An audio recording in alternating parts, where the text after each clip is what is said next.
तो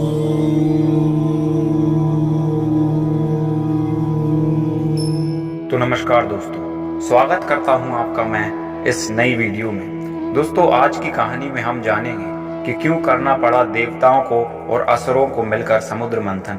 क्या क्या चीजें उत्पन्न हुई समुद्र मंथन से और क्या है समुद्र मंथन करने के पीछे की वजह। दोस्तों, पौराणिक कथाओं के अनुसार जब एक बार महर्षि दुर्वासा, जो कि अपने भयानक क्रोध के लिए भी बहुत प्रसिद्ध हैं, वही महर्षि दुर्वासा देवराज इंद्र से भेंट करने के लिए गए, मिलने के लिए गए और वे अपने साथ एक फूलों की माला भी ले गए, जो कि उन्होंने देवराज इंद्र को पहना दी। परंतु अपने गुमान में, अपने शक्ति के मथ में चूर देवराज इंद्र ने वह माला अपने हाथी को पहना दी और उनके हाथी ने वह माला सूंड से उछालकर नीचे फेंक दी और उस माला को अपने लातों से रौंद दिया, जिसे देखकर महर्षि दुर्वासा अत्यंत क्रोधित हुए और इंद्र को श्राप दे दिया कि तुम शक्ति और लक्ष्मी विहीन हो जाओगे। महर्षि दुर्वासा के इस श्राप के बाद इंद्र लक्ष्मी और शक्ति विहीन हो गए। दोस्तों, इसके बाद कभी भी असुर और दैत्य देवताओं पे हमला करते और उन्हें जीत लेते अथवा उन्हें भांति भांति से परेशान करने का प्रयत्न करते थे। अब देवराज इंद्र पहुंचते हैं श्री हरि विष्णु के पास और श्री हरि विष्णु को सारी कहानी सुना देते हैं। तब श्री हरि विष्णु उनसे कहते हैं कि हमें अब दोबारा से शक्ति और लक्ष्मी पाने के लिए और अमृत पाने के लिए समुद्र मंथन करना पड़ेगा। लेकिन समुद्र मंथन में देवताओं के साथ साथ राक्षसों की भी मदद चाहिए थी। परंतु राक्षस, जो कि देवताओं के शत्रु थे, वे क्यों देवताओं की मदद करते। दोस्तों, राक्षसों से जब समुद्र मंथन के लिए कहा गया, तब उन्होंने कहा कि उसमें से जो अमृत प्राप्त होगा उसमें राक्षसों का भी हिस्सा होगा, तभी वह समुद्र मंथन करवाएंगे, क्योंकि वह जानते थे कि समुद्र मंथन से अमृत प्राप्ति के लिए ही देवता समुद्र मंथन कर रहे हैं। इस शर्त पर राक्षस सभी तैयार हो जाते हैं समुद्र मंथन कराने के लिए। फिर लाया जाता है मंदराचल पर्वत को समुद्र मंथन कराने के लिए और उस पर रस्सी की भांति लपेटा जाता है वासुकी नाग को।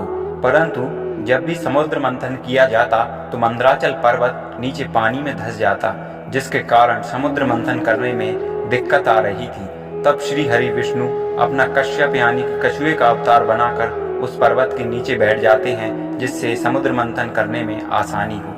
अब बहुत लंबे समय तक समुद्र मंथन चलता रहा। फिर उसी सागर में से, जिस सागर में समुद्र मंथन किया जा रहा था, यानी कि क्षीर सागर में से एक भयंकर विष निकला, जिस विष का नाम था हलाहल। दोस्तों, वह हलाहल विष इतना भयानक था और इतना खतरनाक था कि उसके प्रभाव से ये सारी सृष्टि जलने लगी। परंतु शुरुआत में ही ये शर्त थी कि सभी को हलाहल विष भी बराबर बांटना होगा, यानी कि सभी को हलाहल विष भी बराबर पीना होगा। दोस्तों, जो जो अमृत में हिस्सेदार रहेंगे। परंतु भगवान शिव के अलावा हलाहल विष पीने की क्षमता किसी और में नहीं थी, ना तो राक्षसों में और ना बाकी देवताओं में। फिर भगवान महाकाल ने ही इस हलाहल विष को पिया, जिसके प्रभाव को स्वयं महाकाल भी नहीं झेल पा रहे थे। फिर माता पार्वती ने अपने हाथ से महाकाल के यानी कि भगवान शिव के गले में उस जहर को रोक दिया, जिससे उनका गला यानी कंठ नीला पड़ गया। तब से उन्हें नीलकंठ भी कहने लगे।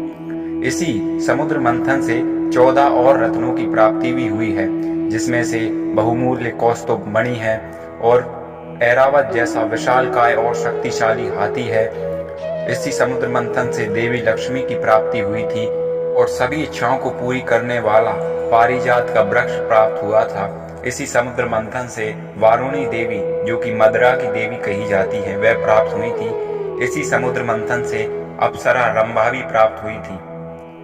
समुद्र मंथन से ही एक बहुमूल्य शंख निकला था, जिसे श्री हरि विष्णु ने धारण किया है। और समुद्र मंथन से ही कल्प वृक्ष भी निकला था, जो कि इच्छाओं की पूर्ति करने वाला वृक्ष है। समुद्र मंथन से ही चंद्रमा प्रकट हुए थे, जिन्हें भगवान शिव शंकर ने धारण किया है। और समुद्र मंथन से ही कामधेनु गाय की प्राप्ति भी हुई थी।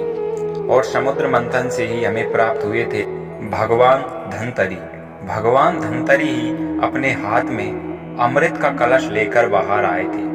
तो ये चीजें थी जो समुद्र मंथन से प्राप्त हुई थी और ये थी समुद्र मंथन होने तक की कथा। अब अगले वीडियो में हम जानेंगे कि कैसे इन 14 चीजों को आपस में बांट दिया गया और क्या हुआ अमृत का, और किस प्रकार भगवान श्री हरि विष्णु ने चतुराई से राक्षसों को केवल मदिरा और देवताओं को सारा अमृत पिला दिया।